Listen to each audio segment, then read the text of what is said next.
Hello everyone, thank you for tuning in to another devotional podcast. As I stand here surrounded by waters whose depths cannot fully be seen, the words of Psalm chapter 42 and verse 7 echo with power.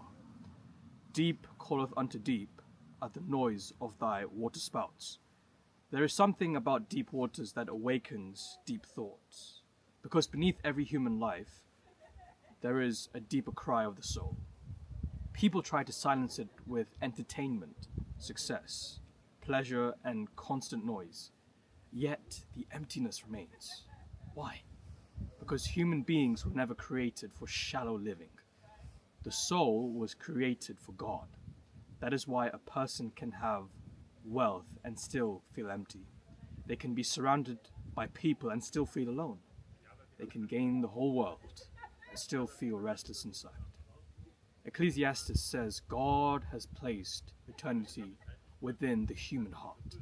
There is a longing inside every soul that this world cannot satisfy. And David understood that longing when he cried, "Deep calleth unto deep."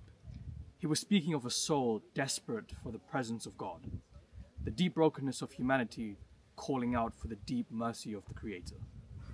And here, beside these mighty waters, heaven reminds us of a solemn truth. Shallow Christianity cannot sustain a soul in deep waters. We need more than religion, more than routine, more than outward appearance. We need Jesus more than anything, dwelling deeply within the heart. The beautiful hope of the gospel is this: Christ still meets people in the depths. He enters the wounded places. He reaches into the hidden struggles, and he satisfies the thirsty soul.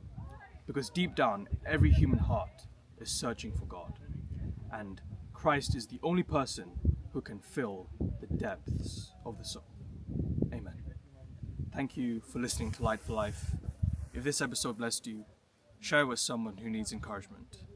Until next time, keep walking in the light and living the life that God has called you to live. Amen.